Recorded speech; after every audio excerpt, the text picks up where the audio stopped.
Muy buenos días, tardes o noches amigos, ¿cómo están? Espero que todo bien como siempre. Yo soy Salvador Larrea, estamos en Classic Car Café. Acompáñenos el día de hoy a ver la historia de un clásico MG TF 1955, uno de los autos icónicos de la época. Tal vez reconocerán la figura clásica de los autos ingleses de los 50s, que no pueden negar su herencia deportiva. Este vehículo es un coche muy especial, un coche de lujo y deportivo de la época, con un motor bastante grande para su año. Es un motor 1500, el auto deportivo que había en ese entonces por parte de MG, y que tiene una historia increíble que en un momento más su dueño nos va a contar.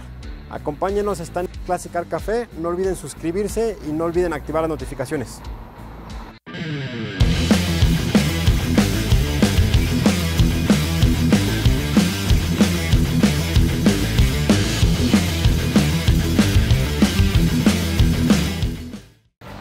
Buenos días amigos, estamos con mi amigo Paco. Paco, ¿cómo estás? Bien, muchas gracias. ¿Cómo estás tú, Salvador? Todo bien, por fortuna. Paco, él nos va a platicar sobre su MGTF del 54. 55, perdón, Paco. Platícanos un poquito, Paco. ¿Tú a qué te dedicas? Yo soy diseñador industrial, soy académico en la Universidad Iberoamericana y soy artista plástico. Artista plástico, qué interesante. Y tú como artista plástico, como profesor y como diseñador industrial, ¿cómo fue que te ligaste a los autos clásicos? Platícanos un poquito. Bueno, mira, esta es una viejísima historia que se remonta a mi temprana infancia. Yo vivía en la Country Club Churubusco. Ok. Y te estoy hablando de los años 50. Ahí hay un parque que donó la colonia japonesa y en aquella época todavía existía una pagoda dentro del parque. El parque era todo un diseño de un jardín japonés precioso y en uno de los costados estaba la pagoda, una pagoda tal cual, original. Y en torno a esa pagoda se reunía el típico grupo de como las pandillas de los 50s. Ya sabes, los Rebeldes, Copete y la carcachita tipo Archie, que yo deduciendo y haciendo memoria, a lo mejor era un Ford modelo A. Y a mí me encantaba ir al parque a ver la carcachita, era de Jimmy, lo que decían de Jimmy, que ha de haber sido el dueño. Y pues imagínate mi tamaño, que yo llegaba y veía la parrilla y veía los faros y me fascinaba. Era guinda o roja con las salpicaderas negras y ese era mi máximo.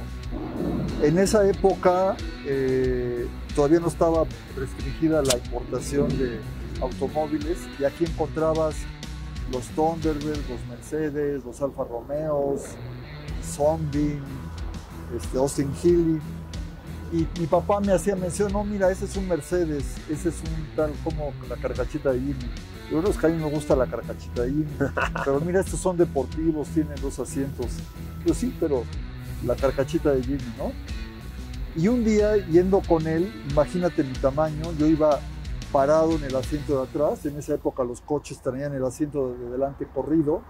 Mi papá tenía un Ford 51 y en un alto dio vuelta así un MG Como este. y le digo, papá, ¿qué es eso?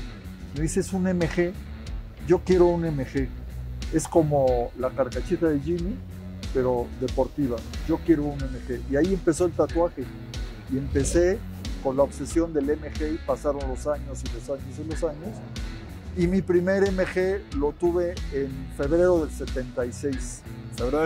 ¿Qué edad tenías en ese entonces? En el 76 yo tenía 24 años. Muy joven entonces. Sí. ¿Cuál fue tu primer MG? Ese, MGTD 51. De mi mismo año. Ok. Fue un coche con el que estuve vinculado muy intrínsecamente, emocionalmente. Le hice literal de hacerle los tapones. Con un herrero pude mandar a hacer las salpicaderas, le hice físicamente los instrumentos a partir de unos instrumentos de Jaguar, que son Jagger, Jagger y Smiths, Ok. son semejantes, pero el coche había sido un coche ya muy gastado, muy trabajado. Y aunque todavía me fui a Acapulco en él y lo dejé muy bonito y todas estas cosas, al tiempo se lo quedó don Arturo en el club del club de automóviles antiguos, en el Museo del Automóvil. Ahí se lo quedó él, se lo vendí. Esto fue en el año 2007 más o menos. 2007. Yo para el año 85, que es a partir de ese año que tengo el TF, un amigo que se dedica a la cuestión de los coches me dijo, oye, ¿no te interesa otro MG? Le digo, no, yo estoy muy contento con el mío y tal. Dice, ven a ver que está en muy buen estado, está en buena condición, etc.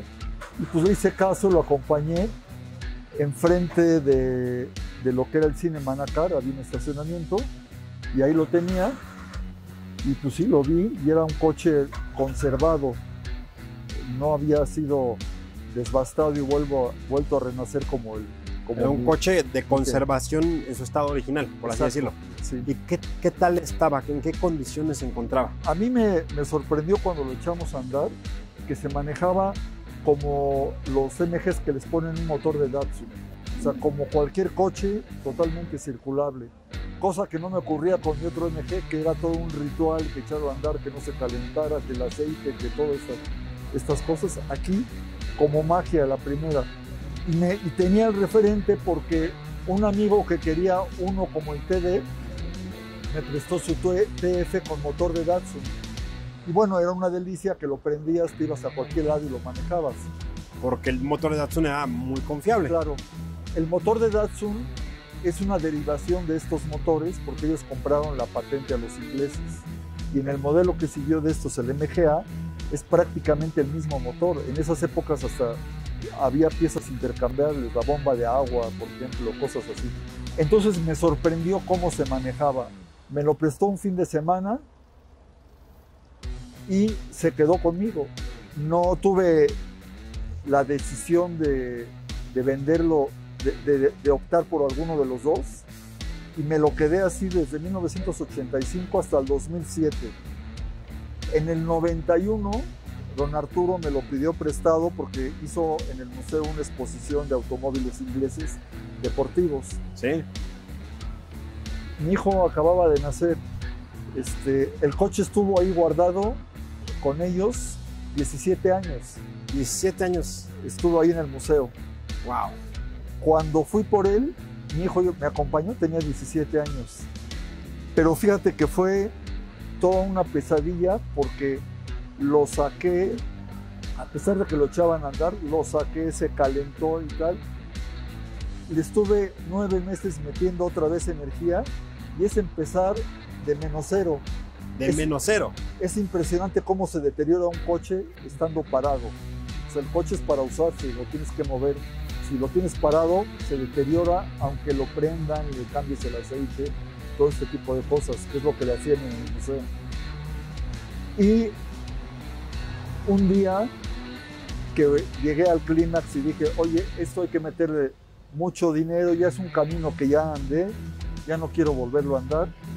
Este era el MG que en un momento dado había deseado, como el que vi cuando mi papá, y ahí tomé la decisión de ofrecérselo a don Arturo y se quedó con él. Esto fue en el 2007. Ahí más o menos coincidió con que pude comprar un TF de los nuevos, de 2003. ¿Ves? Y entonces, pues sí, fue la despedida y toda la cosa. Y ya me quedé con que es totalmente circulable y que pues sigo con el vínculo de los MGs. Cuando tú lo compraste me dices que estaba circulable y estaba en buenas condiciones, pero ¿le hiciste tú algo? ¿Lo pintaste, lo restauraste o así tal cual ha estado siempre? Tuvo una restauración no de fondo, o sea, sí lo rasparon, lo pintaron, El motor ha estado intacto desde entonces. Le cambié la caja, pero funcionalmente es un coche totalmente confiable.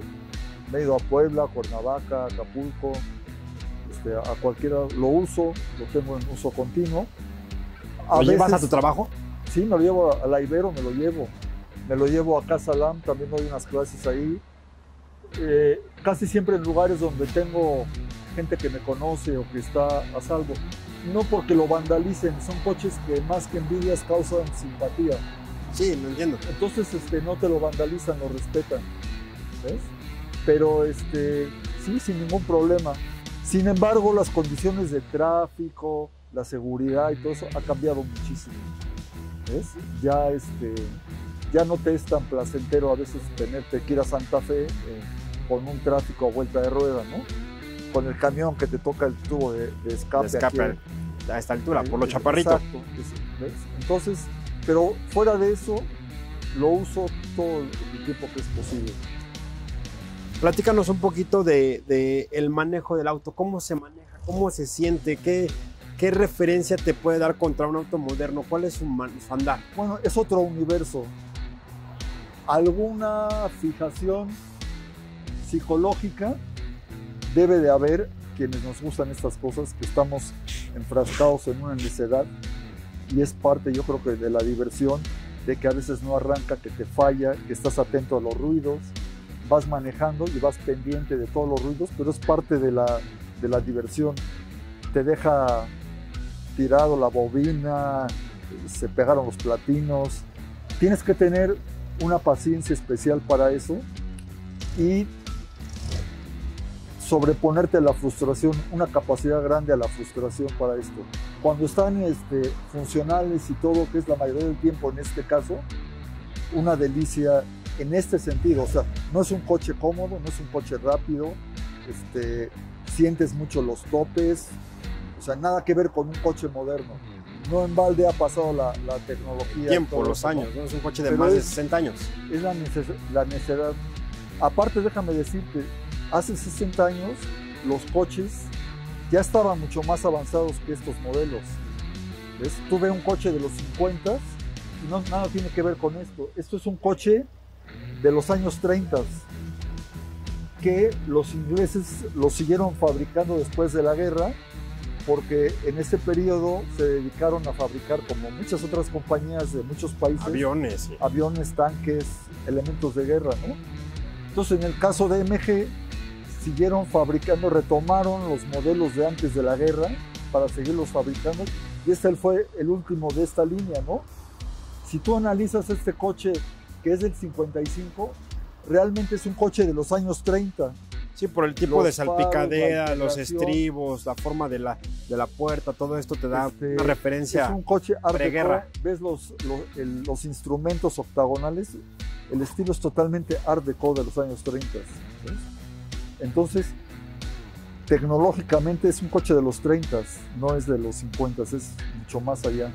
¿Sí? Aunque se haya armado en los 50, pero con la tecnología, el diseño y forma de los 30. Muy nobles, muy elementales. Es un coche que te pasa algo, ya te lo conoces, bajas, le puedes hacer un amarre, le limas, le haces cualquier cosa y te arranca, cosa que no te sucede con uno nuevo, que levantas el cofre, está todo sellado, los sensores, la computadora, es otro universo. O sea, a este coche se te ha quedado parado y tú lo has hecho arrancar. Claro, claro.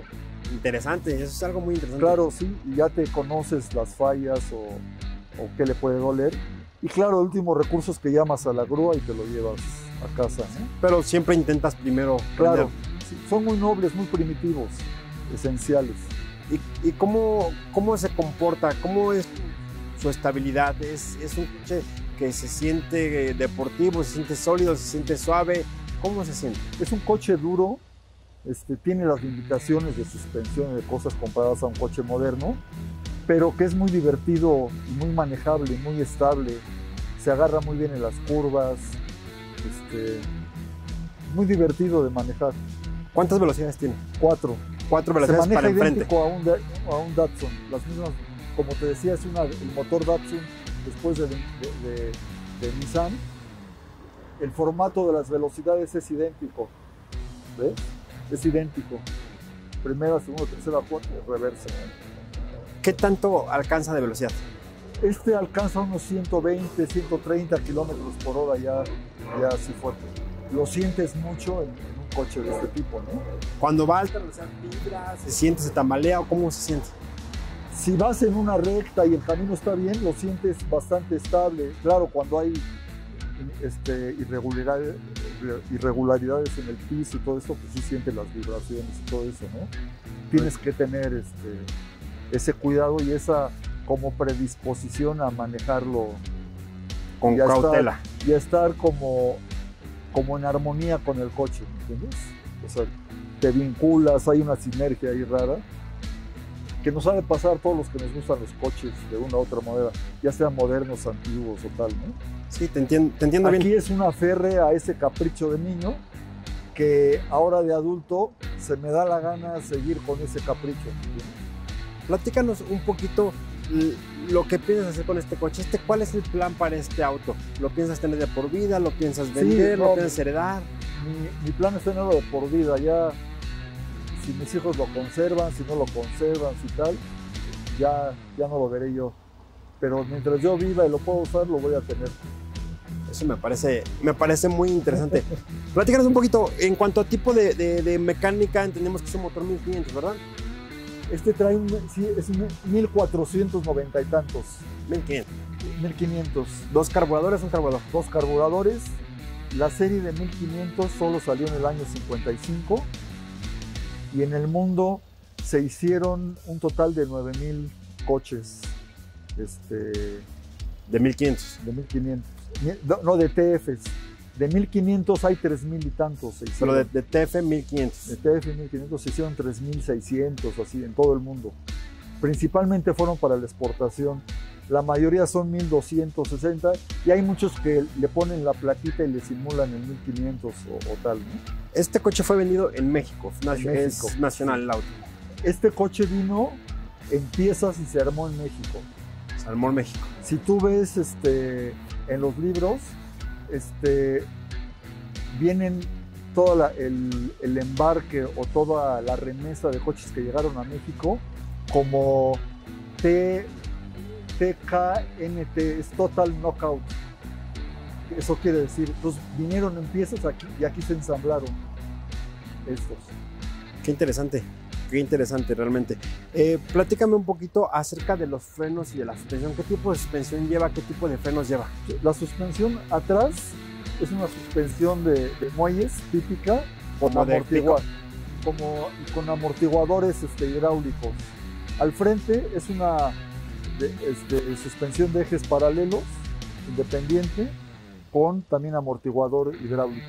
Es lo que tiene. Y los frenos son hidráulicos. Hidráulicos de tambor. De tambor, sí.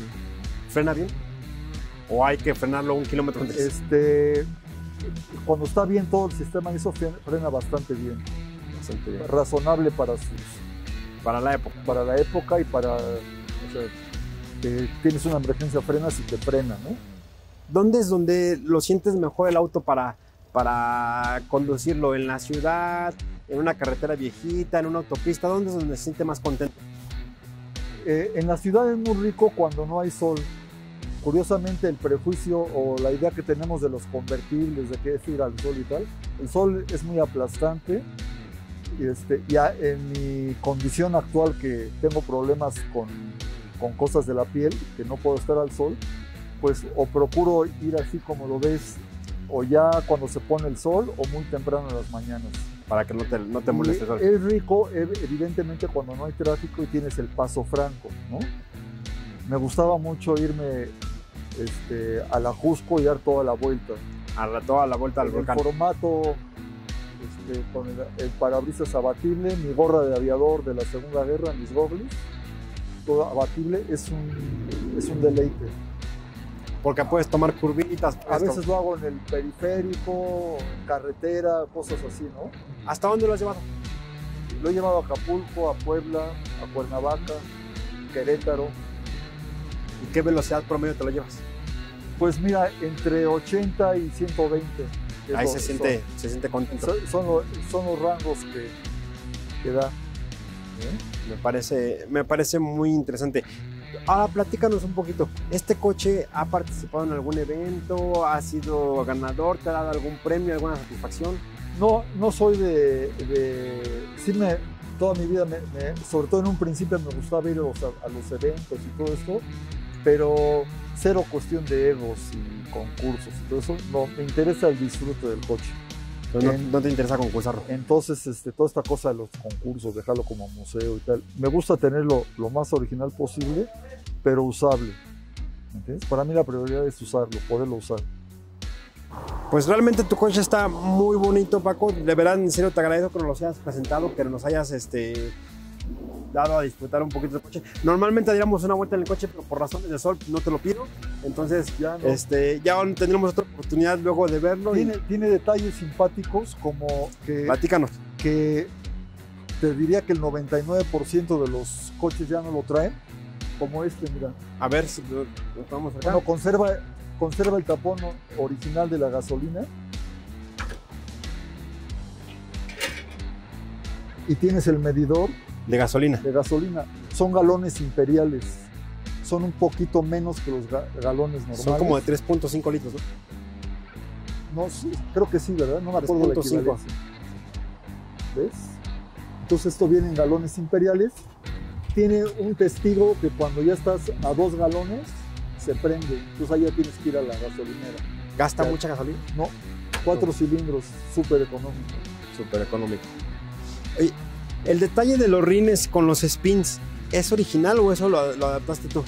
No, este modelo ya vino de origen con rines de rayos. Y con pero spins. Había una versión más austera que traía los rines de acero perforados tipo combi. El TD así salió de línea. Aquí volvieron a rescatar eso, pero tenías la opción de con rayos o de placa cero. Sí. Entiendo bien. No, pues ha sido un placer realmente conocer tu coche, Paco. Realmente te agradezco mucho el platicarnos un poquito la historia, que nuestros aficionados conozcan lo que es un TF de esta época y que sepan qué es lo bonito de tenerlo, lo bonito de encontrarlo y esa historia tan bonita. Y no es la verdad universal, es mi experiencia, es lo que a mí me ha tocado y lo que yo he vivido a través de esto, ¿no? Me imagino que muchos que hayan tenido o tengan de estos coches, su experiencia o puede ser similar o muy diversa, ¿no? ¿Ves? Claro, lo entiendo. De hecho, lo que hace rico este canal precisamente son las experiencias, aquellas historias que ustedes como dueños de los autos nos ofrecen, nos cuentan, y es lo que nuestro auditorio quiere ver. Pues mira, yo parto de la base de que lo disfruto mucho usándolo, ¿ves? Me encanta poder andar en él. No es un coche de plataforma. No es de plataforma. Hay coches muy lindos de los concursos que te los llevan, arranca, camina 10 metros, lo suficiente para pasar por la pasarela y tal. A lo mejor gana el concurso, pero es un coche de exhibición, ¿entiendes? Bueno, ese fue su propósito. Claro, cada coche, cada historia, cada propósito. Claro. Perfecto. Paco, nos despedimos de esta emisión. Un placer, amigos, Salvador. Están en Classic Car Café. Acompáñenos en la siguiente historia de un clásico. Que estén bien. Hasta luego.